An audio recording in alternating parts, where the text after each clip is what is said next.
नमस्कार दोस्तों, स्वागत है आपका आज के मुख्य समाचारों में। जी हां दोस्तों, आपको यहां पर देखने को मिलेंगी सुबह से लेकर शाम तक की तमाम बड़ी खबरें मुख्य समाचार ब्रेकिंग न्यूज अपडेट्स के रूप में। तो चलिए दोस्तों, जान लेते हैं आज की पहली बड़ी खबर। जहां प्रधानमंत्री मोदी वहां हम, मांझी की दो टूक, लालू और राहुल गांधी को लगा बड़ा झटका। जी हां दोस्तों, बिहार में राजनीतिक संकट जारी है। सूत्रों के मुताबिक जेडीयू और राजद दोनों में ही हलचल की स्थिति है। अब तक स्थिति स्पष्ट नहीं हो पाई है कि बिहार में सरकार स्थिर है या गिरने वाली है। नीतीश, लालू, तेजस्वी का साथ छोड़कर एक बार फिर एनडीए में जाने वाले हैं। वहीं दोस्तों, हर दल अपनी ओर से जोड़तोड़ में लग गया है। इसी बीच बड़ी खबर जितन राम मांझी की पार्टी HAM हम से आई है। मांझी की पार्टी हम ने शनिवार को विधायक दल की बैठक की। बैठक खत्म होने के बाद सामने आया कि वह एनडीए के साथ ही है। मांझी की ओर से दो टूक कहा गया है कि जहां पीएम मोदी वहां हम। इसके इस कथन से जहां तेजस्वी यादव को बड़ा झटका लगा है, तो वहीं राहुल गांधी के लिए भी ये करारे झटके वाली बात है। वहीं दोस्तों, बिहार में पल पल सियासी समीकरण बदल रहे हैं। इसी बीच सामने आया था कि सूबे के पूर्व मुख्यमंत्री और HAM के मुखिया जितन राम मांझी से कांग्रेस नेता राहुल गांधी ने फोन पर बात की है। हालांकि दोस्तों, खबर यह भी है कि नीतीश कुमार रविवार सुबह ही इस्तीफा देने वाले हैं। इसके बाद दोस्तों, अगली बड़ी खबर। यूपी में सपा कांग्रेस में गठबंधन। सपा ने कांग्रेस को 11 सीटें दी। अखिलेश बोले इंडिया और PDA इतिहास बदल देगी। जी हां दोस्तों, उत्तर प्रदेश में आखिरकार सपा और कांग्रेस के बीच गठबंधन हो गया है। प्रदेश में 11 सीटों पर कांग्रेस लोकसभा चुनाव लड़ेगी। अखिलेश ने खुद ट्वीट कर इसकी जानकारी दी। उन्होंने लिखा कि कांग्रेस के साथ 11 मजबूत सीटों से हमारे सौहार्दपूर्ण गठबंधन की अच्छी शुरुआत हो रही है। यह सिलसिला जीत के समीकरण के साथ और आगे बढ़ेगा। उन्होंने लिखा कि इंडिया की टीम और PDA की रणनीति इतिहास बदल देगी। इससे पहले सपा और रालोद में 7 सीटों पर गठबंधन हुआ था, यानी कि अब यूपी में इंडिया गठबंधन में सपा, कांग्रेस और रालोद के बीच सीटों पर सहमति बन गई है। यूपी कांग्रेस अध्यक्ष अजय राय ने कहा कि अखिलेश के ट्वीट पर केंद्रीय नेतृत्व को फैसला लेना है। फिलहाल दोनों पार्टियों के बीच सकारात्मक और अच्छे माहौल में बातचीत चल रही है। इसके बाद दोस्तों, अगली बड़ी खबर। खड़गे ने ममता बनर्जी को लेटर लिखा। बंगाल में न्याय यात्रा को सुरक्षित रास्ता देने की मांग की। कहा शरारती तत्व बाधा बन सकते हैं।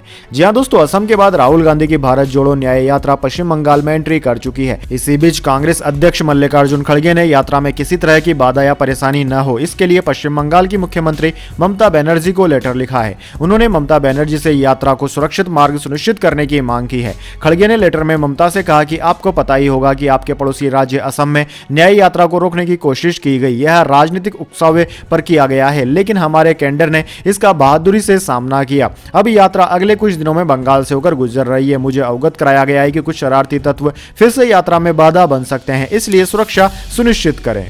इसके बाद दोस्तों, अगली बड़ी खबर। हेमंत सोरेन को ईडी ने भेजा नया समन। नहीं होंगे पेश तो खुद टीम के साथ पहुंचेगी एजेंसी। जी हां दोस्तों, परिवर्तन निर्देशालय ने कथित भूमि घोटाले से जुड़ी मनी लॉन्ड्रिंग मामले में पूछताछ के लिए झारखंड के मुख्यमंत्री हेमंत सोरेन को एक फ्रेश समन भेजा है। सीएम से 29 या 31 जनवरी को पेश होने को कहा गया है। अगर वह पेश नहीं होंगे तो खुद ईडी की टीम उनसे पूछताछ के लिए पहुंचेगी। सीएम से आखिरी पूछताछ के लिए भी ईडी की टीम को उनके आवास पर जाना पड़ा था। सूत्रों ने गुरुवार को बताया कि इससे पहले 25 जनवरी को झारखंड के मुख्यमंत्री हेमंत सोरेन ने परिवर्तन निर्देशालय द्वारा उन्हें जारी किए गए समन का जवाब दिया था। मुख्यमंत्री ने कहा कि उन्हें एजेंसी का पत्र मिला है और उचित समय पर वह इसका जवाब देंगे। ईडी ने 13 जनवरी को सोरेन को नवा समन जारी किया था और उनसे मामले में 27 से 31 जनवरी के बीच पूछताछ के लिए पेश होने के लिए कहा था। इसके बाद दोस्तों, अगली बड़ी खबर। लोकसभा इलेक्शन 2024 लोकसभा चुनाव के लिए बीजेपी ने जारी की राज्य प्रभारियों की लिस्ट। जय पांडा को दिया बड़ा जिम्मा। जी हां दोस्तों, भारतीय जनता पार्टी ने आगामी लोकसभा चुनाव के लिए शनिवार को प्रदेश प्रभारियों और सह प्रभारियों के नाम जारी कर दिए। बीजेपी के राष्ट्रीय उपाध्यक्ष और प्रवक्ता बैजयंत जय पांडा को उत्तर प्रदेश राज्य का प्रभारी नियुक्त किया गया है। इसी बीच पूर्व केंद्रीय मंत्री प्रकाश जावड़ेकर को दक्षिण राज्य केरल का प्रभारी नियुक्त किया गया है। बीजेपी ने अप्रैल मई में होने वाले चुनावों के लिए चुनावी बिगुल फूंकते हुए 2 दिन पहले अपना अभियान थीम सॉन्ग और वीडियो तभी तो सब मोदी को चुनते हैं लॉन्च किया था। इसके बाद दोस्तों, अगली बड़ी खबर। अरविंद केजरीवाल बोले 7 विधायकों को 25 करोड़ ऑफर किए गए। भाजपा की दिल्ली सरकार गिराने की साजिश। चाहते हैं मुझे अरेस्ट करें फिर MLA तोड़े। जी हां दोस्तों, दिल्ली के मुख्यमंत्री अरविंद केजरीवाल ने भाजपा पर दिल्ली की आम आदमी पार्टी सरकार को गिराने की कोशिश करने का आरोप लगाया। केजरीवाल ने सोशल मीडिया पर पोस्ट कर कहा कि भाजपा के एक नेता ने पिछले दिनों दिल्ली के 7 MLAs को संपर्क कर कहा कि कुछ दिन बाद बाद केजरीवाल को गिरफ्तार कर लेंगे, उसके बाद एमएलए को तोड़ेंगे। केजरीवाल के मुताबिक भाजपा ने 7 आप विधायकों को कहा है कि 21 एमएलए से बात हो गई है, बाकी विधायकों से भी बात कर रहे हैं। उसके बाद दिल्ली में आम आदमी पार्टी की सरकार गिरा देंगे, आप भी आ जाओ, 25 करोड़ रुपए देंगे और भाजपा की टिकट से चुनाव लड़वा देंगे। केजरीवाल ने यह भी कहा कि भाजपा का दावा है कि उन्होंने हमारे 21 विधायकों से बात की है, लेकिन हमारी जानकारी के मुताबिक उन्होंने सिर्फ 7 विधायकों से बात की है और सभी 7 विधायकों ने भाजपा का ऑफर ठुकरा दिया है। केजरीवाल ने दावा किया कि भाजपा नेता की इस बातचीत को रिकॉर्ड कर लिया गया है। इसके बाद दोस्तों अगली बड़ी खबर, land for job case, Rabri, Misa और हेमा को समन। दिल्ली के रावज एवेन्यू कोर्ट ने सभी को 9 फरवरी को पेश होने को कहा। जी हां दोस्तों, लाली परिवार की मुसीबतें बढ़ती दिख रही है। रेलवे में जमीन को लेकर नौकरी देने के मामले में दिल्ली के रावज एवेन्यू कोर्ट ने बिहार की पूर्व सीएम राबड़ी देवी, उनकी बेटी मीसा भारती, हेमा यादव और अन्य आरोपियों को समन जारी किया है। दिल्ली के रावज एवेन्यू कोर्ट ने ईडी की चार्जशीट पर संज्ञान लेते हुए सभी आरोपियों को 9 फरवरी को अदालत में पेश होने को कहा है। अदालत ने व्यवसायी अमित कात्याल के लिए प्रोटेक्शन वारंट भी जारी किया है, जो फिलहाल न्यायिक हिरासत में है। विशेष न्यायाधीश विशाल गोगने ने आदेश पारित करते हुए कहा कि संज्ञान लेने के लिए पर्याप्त आधार हैं। इसके बाद दोस्तों अगली बड़ी खबर, पाकिस्तान बोला भारत ने देश में घुसकर मारे अपने वांटेड अपराधी, कहा यूएनएससी देशों के सामने मुद्दा उठाएंगे, हमारे पास ठोस सबूत हैं। जी हां दोस्तों, पाकिस्तान के विदेश सचिव साइरस काजी ने कहा है कि वो भारत के खिलाफ यूएनएससी के सदस्य देशों के साथ बातचीत करेंगे। दरअसल पाकिस्तान ने गुरुवार को भारत पर उनके 2 नागरिकों की हत्या का आरोप लगाया। Pakistani media the express Tribune के मुताबिक काजी ने कहा कि भारत उन पाकिस्तानियों को टारगेट कर रहा है जो उनके देश में वांटेड है। काजी ने आगे कहा कि हम यह मुद्दा अमेरिका, कनाडा के सामने भी उठाएंगे। दरअसल पिछले कुछ महीनों के अंदर कनाडा ने खालिस्तानी आतंकी निज्जर की हत्या और अमेरिका ने आतंकी पन्नू की हत्या की कोशिश के पीछे भारत के एजेंट का हाथ होने का दावा किया था। दोनों ही मामलों में फिलहाल जांच चल रही है। इसके बाद दोस्तों अगली बड़ी खबर, जीएसटी ज्वाइंट कमिश्नर के साथ 1 करोड़ की ठगी, शेयर मार्केट में इन्वेस्टमेंट के नाम पर बनाया शिकार। जी हां दोस्तों, राजस्थान के फलोदी में तैनात joint commissioner GST Ravindra Pal Singh मांडा के साथ शेयर बाजार में निवेश के नाम पर 1 करोड़ रुपए से ज्यादा की धोखाधड़ी का मामला सामने आया है। ज्वाइंट कमिश्नर शिविंद्र पाल सिंह ने एक शेयर मार्केट में निवेश करने के लिए टिप देने वाली कंपनी में निवेश किया था, लेकिन 1 महीने में ही जब कुछ कमाई हुई तो उन्हें लगा कि धोखाधड़ी हो रही है, जिसके बाद उन्होंने रातानाला थाने में एफआईआर दर्ज करवाई। पीड़ित ने अपनी शिकायत में बताया कि उसके पास 5 दिसंबर को व्हाट्सएप पर मैसेज आया, जिस पर लिखा था कि वो शेयर मार्केट में निवेश के लिए गाइड करते हैं। हमारी टीम के अर्जुन शर्मा व समीर मल्होत्रा आपकी सहायता करेंगे। इसके बाद उन्होंने कुर्तो फंड नाम की कंपनी में इंस्टीट्यूशनल अकाउंट खोला, जो पूरी तरह से ऑनलाइन ट्रेडिंग प्लेटफॉर्म है। इस पर शेयर की ट्रेडिंग होती है। अकाउंट खोलने के बाद अर्जुन और समीर के नंबर से रविंद्र पाल को मैसेज मिलने लगे। आरोपियों के कहने पर उन्होंने 14 दिसंबर से 20 जनवरी तक 1,07,55,000 रुपए अलग अलग बैंक अकाउंट में जमा करवाए, लेकिन उन्हें किसी तरह का कोई फायदा नहीं हुआ। इसके बाद दोस्तों अगली बड़ी खबर, एनुअल एनसीसी पीएम रैली में 24 देशों के कैंडिडेट्स, प्रधानमंत्री मोदी ने ली सलामी, बोले गणतंत्र दिवस पर दुनिया को दिखाया हमारी बेटियां हर क्षेत्र में आगे है। जी हां दोस्तों, पीएम नरेंद्र मोदी ने शनिवार को एनुअल एनसीसी पीएम रैली में परेड की सलामी ली। इस मौके पर संबोधित करते हुए मोदी ने कहा कि इस साल देश 75वां गणतंत्र दिवस मना रहा है। कल कर्तव्य पथ पर हमने देखा कि यह सेलिब्रेशन महिला केंद्रित था। हमने दुनिया को दिखाया कि भारत की बेटियां कितना अद्भुत काम कर रही है। हमने दिखा दिया कि भारत की बेटियां हर क्षेत्र में नई ऊंचाइयां हासिल कर रही है। एक पूर्व एनसीसी कैडेट होने के नाते जब भी मैं आपको संबोधित करने आता हूं, मुझे अपने अनुभवों और यादों का फ्लैशबैक मिलता है। इसके बाद दोस्तों अगली बड़ी खबर, हुती विद्रोहियों ने ब्रिटिश ऑयल टैंकर को बनाया निशाना, भारतीय नौसेना ने मदद के लिए अदन की खाड़ी में तैनात किया डिस्ट्रॉयर। जी हां दोस्तों, भारतीय नौसेना ने शनिवार को कहा कि उसने 26 जनवरी की रात British oil tanker MV Marlin Luanda से एक डिस्ट्रेस कॉल यानी कि संकट का संकेत मिलने के जवाब में अदन की खाड़ी में अपने guided missile destroyer INS Visakhapatnam को तैनात किया है। टैंकर लुआंडा में चालक दल के 22 भारतीय और एक बांग्लादेशी सदस्य सवार हैं। इसके बाद दोस्तों अगली बड़ी खबर, महाराष्ट्र में मराठा आरक्षण आंदोलन हुआ खत्म, जरांगे ने सीएम शिंदे के हाथ से जूस पीकर अनशन तोड़ा, बोले इस बार धोखा हुआ तो मुंबई आऊंगा। जी हां दोस्तों, महाराष्ट्र में मराठा आरक्षण आंदोलन खत्म हो गया है। शिंदे सरकार ने आंदोलनकारियों की सभी मांगे मान ली है। शनिवार को सीएम एकनाथ शिंदे ने मराठा आरक्षण आंदोलन के नेता मनोज जरांगे से नवी मुंबई में मुलाकात की। उन्होंने जरांगे को जूस पिलाकर उनका अनशन खत्म करवाया और अध्यादेश की कॉपी सौंपी। आंदोलन खत्म करने के बाद जरांगे ने कहा कि हम 4 महीने से मराठा आरक्षण के लिए संघर्ष संघर्ष कर रहे हैं। मराठा आरक्षण के लिए करीब 350 युवाओं ने अपने प्राण त्याग दिए। आज उनका सपना साकार हुआ। अब सरकार पर आरक्षण लागू करने की जिम्मेदारी है। अगर इस बार धोखा हुआ तो मैं मुंबई के आजाद मैदान आ जाऊंगा। इसके बाद दोस्तों अगली बड़ी खबर, अमेजन और फ्लिपकार्ट को पीछे छोड़ अब मीशो भाग रही सबसे आगे। ई कॉमर्स मार्केट में उथल पुथल। जी हां दोस्तों, ई कॉमर्स स्टार्टअप मीशो ने दुनिया की दिग्गज कंपनी अमेजन और उनकी प्रतिद्वंदी फ्लिपकार्ट को पटकनी दे दी है। मीशो भारत में सबसे तेजी से अपना कस्टमर बेस बढ़ाने वाली कंपनी बन गई है। Global asset manager alliance Bernstein की रिपोर्ट के अनुसार मीशो का कस्टमर बेस सबसे तेजी से बढ़ा है। देश के छोटे एवं मझोले शहरों पर फोकस करने की मीशो की रणनीति अब अमेजन और फ्लिपकार्ट जैसे दिग्गजों पर भारी पड़ रही है। रिपोर्ट के अनुसार मीशो का यूजर बेस 32% हो चुका है। वित्त वर्ष 2023 में उसने नए कस्टमर्स जोड़ने में वॉलमार्ट के मालिकाना हक वाली फ्लिपकार्ट और अमेजन को पीछे छोड़ दिया है। लगभग 95% नॉन ब्रांडेड प्रोडक्ट और 80% रिटेल विक्रेताओं के साथ मीशो का active user base 12 crore customers का हो गया है। इसके बाद दोस्तों जाने अगली बड़ी खबर, लेकिन उससे पहले मेरी आपसे एक छोटी सी रिक्वेस्ट है। अगर दोस्तों आपको अभी तक हमारी न्यूज़ पसंद आई है तो इसे एक छोटा सा लाइक जरूर दे दीजिए, और अगर आपको पसंद नहीं आई है तो बेशक आप डिसलाइक भी कर सकते हैं, लेकिन दोस्तों लाइक और डिसलाइक जरूर कीजिए, क्योंकि दोस्तों यही हमारी मेहनत का फल होता है और इसी से हमें पता चलता है कि आपको हमारी वीडियोस पसंद आ रही है या नहीं। तो चलिए दोस्तों जान लेते हैं आज की अगली बड़ी खबर। यूपी, पंजाब, हरियाणा में अगले 5 दिनों में बारिश की संभावना। हिमाचल, उत्तराखंड में बर्फबारी की चेतावनी। राजस्थान, बिहार में आज कोल्ड डे का अलर्ट। जी हां दोस्तों, उत्तर भारत के लगभग सभी राज्यों में कड़ाके की सर्दी पड़ रही है। दूसरी ओर अब बारिश की भी संभावना बन रही है। मौसम विभाग के मुताबिक अगले 5 दिनों में पंजाब, हरियाणा, चंडीगढ़ और उत्तर प्रदेश में बारिश हो सकती है। इसके अलावा जम्मू कश्मीर, लद्दाख, हिमाचल प्रदेश और उत्तराखंड में बर्फबारी की भी चेतावनी है। पंजाब, हरियाणा और उत्तर प्रदेश में आज कोल्ड वेव का भी अलर्ट दिया गया है। वहीं दोस्तों शनिवार को न्यूनतम तापमान 3 से 6 डिग्री के बीच रिकॉर्ड किया गया। हरियाणा के हिसार में पारा 2.7 डिग्री तक पहुंच गया। इसके अलावा इन राज्यों में शीतलहर भी चल रही है, जिससे ठिठुरन बढ़ी है। वहीं दोस्तों देश के 15 राज्यों में दिन की शुरुआत कोहरे के साथ हुई। पंजाब, हरियाणा, बिहार, राजस्थान, उत्तराखंड, मध्य प्रदेश, पश्चिम बंगाल, ओडिशा और नॉर्थ ईस्ट के 7 राज्यों में कोहरे के चलते विजिबिलिटी प्रभावित हुई है। दिल्ली में घने कोहरे के कारण कई ट्रेनें अपने निर्धारित समय पर स्टेशन नहीं पहुंच सकी। इससे यात्रियों को घंटों इंतजार करना पड़ा। इसके बाद दोस्तों अगली बड़ी खबर, फ्लिपकार्ट के को फाउंडर बिन्नी बंसल ने बोर्ड से दिया इस्तीफा। बोले, मुझे पिछले 16 सालों में फ्लिपकार्ट ग्रुप की उपलब्धियों पर गर्व, सक्षम हाथों में है कंपनी।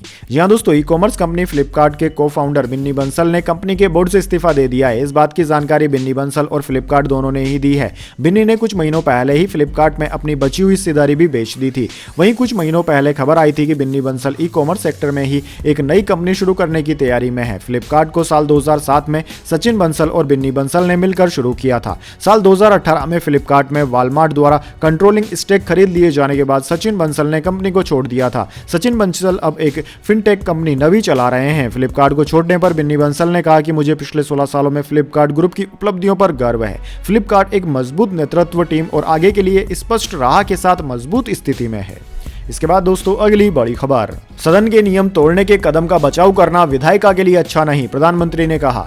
जी हां दोस्तों, प्रधानमंत्री मोदी ने शनिवार को कहा कि राजनीतिक दलों का सदन के नियम तोड़ने वाले सदस्यों का समर्थन करना और उनके आचरण का बचाव करना संसद और राज्य विधानसभाओं के लिए अच्छा संकेत नहीं है। यहाँ 84वें अखिल भारतीय पीठासन अधिकारी सम्मेलन को ऑनलाइन संबोधित करते हुए मोदी ने कहा कि युवा निर्वाचित प्रतिनिधियों को विधायी समितियों में अधिक अवसर दिया जाना चाहिए ताकि वे नीति निर्माण में अधिक भागीदारी निभा सकें। पीएम मोदी ने कहा कि एक समय था जब सदन में अगर कोई सदस्य नियम तोड़ता था और उस पर सदस्य के खिलाफ कार्रवाई होती थी तो सदन के वरिष्ठ सदस्य उनसे बात करते थे ताकि भविष्य में वह गलती न दोहराएं और सदन के नियम न तोड़ें। इसके बाद दोस्तों अगली बड़ी खबर, मैंने हमेशा नीतीश का सम्मान किया, बैठक में आरजेडी विधायकों से बोले तेजस्वी यादव।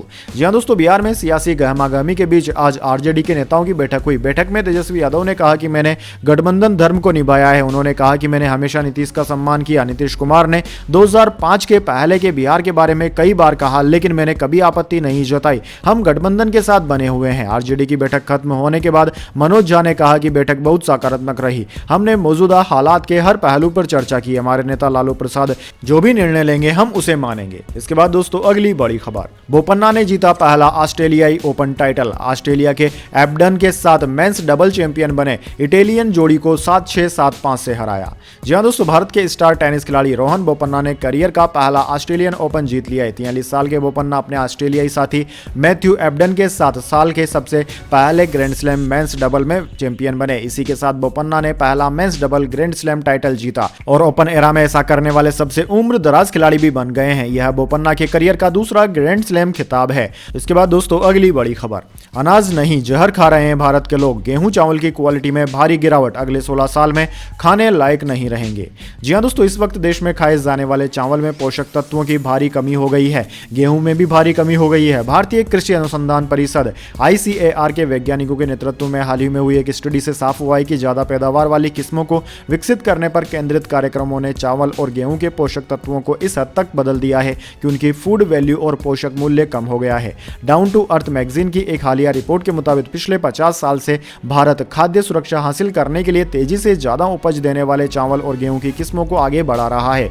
ICAR के मुताबिक पिछले 50 साल में चावल में जिंक और आयरन जैसे जरूरी पोषक तत्वों की मात्रा में क्रमशः 33% और 27% की गिरावट आ गई है, जबकि गेहूं में जिंक और आयरन में 30% और 19% की गिरावट आई है। भारत में हरित क्रांति का लक्ष्य देश की तेजी से बढ़ती आबादी को खाना मुहैया कराना और खाद्य उत्पादन के मामले में आत्मनिर्भर बनना था। अतः कृषि वैज्ञानिकों का मुख्य उद्देश्य फसलों की उपज में सुधार करना था। 1980 के दशक के बाद कृषि वैज्ञानिकों ने अपना ध्यान ऐसी किस्मों को विकसित करने पर केंद्रित कर दिया जो कि कीटों और बीमारियों के लिए प्रतिरोधी हो और खारेपन, नमी और सूखे जैसे हालातों को भी सहन कर सके, लेकिन इसमें पोषक तत्व बहुत पीछे छूट गए।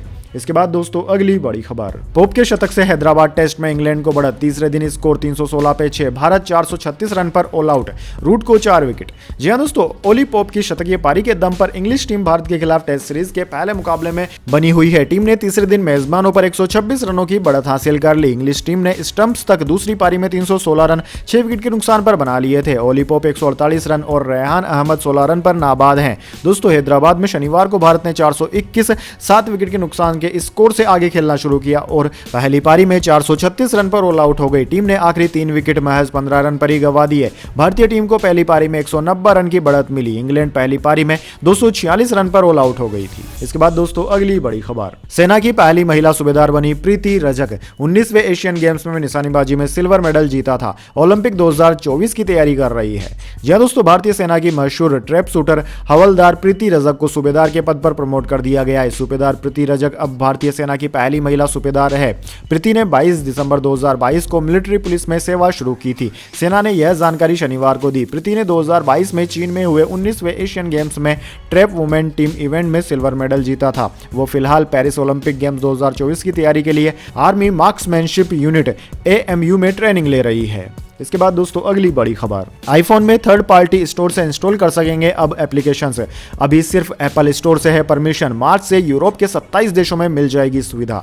जी हां दोस्तों, टेक कंपनी एप्पल जल्द ही आईफोन में थर्ड पार्टी स्टोर से ऐप इंस्टॉल कर सकेंगे। कंपनी ने घोषणा की है कि मार्च में iOS 17.4 अपडेट के साथ iPhone users third party store से ऐप इंस्टॉल कर सकेंगे। हालांकि यह सुविधा फिलहाल यूरोपीय संघ के 27 देशों में ही मिलेगी। इसके अलावा दुनिया भर में आईफोन यूजर्स सिर्फ एप्पल के ऐप स्टोर से ही ऐप इंस्टॉल कर सकेंगे। अभी आईफोन में सिर्फ ऑफिशियल एप्पल स्टोर से ही ऐप स्टोर करने की परमिशन है। इस सुविधा से पैदा होने वाली संभावित खतरों से निपटने के लिए कंपनी कई सुरक्षा उपाय कर रही है। इसके बाद दोस्तों अगली बड़ी खबर, 3 मिनट में 3 व्हीलर बन जाएगा 2 व्हीलर। हीरो ने पेश की मल्टीपर्पज 3 व्हीलर, मिलेगी 60 किलोमीटर प्रति घंटे की टॉप स्पीड। जी हां दोस्तों, हीरो मोटरकॉर्प ने ऐसा इलेक्ट्रिक व्हीकल पेश किया है जो 3 व्हीलर और 2 व्हीलर दोनों का काम करता है। आसान शब्दों में कहा जाए तो एक 3 पहिया गाड़ी जो 2 पहिया स्कूटर भी बन सकती है। इसका वीडियो भी सामने आ गया है। दोस्तों हीरो ने इसे सर्ज का नाम दिया है। हीरो ने जयपुर में आयोजित हीरो वर्ल्ड 2024 में सर्ज S32 मल्टीपर्पज 3 व्हीलर का कॉन्सेप्ट मॉडल पेश किया। ये 3 व्हीलर के साथ साथ इलेक्ट्रिक स्कूटर के रूप में भी काम करेगा। यह स्कूटर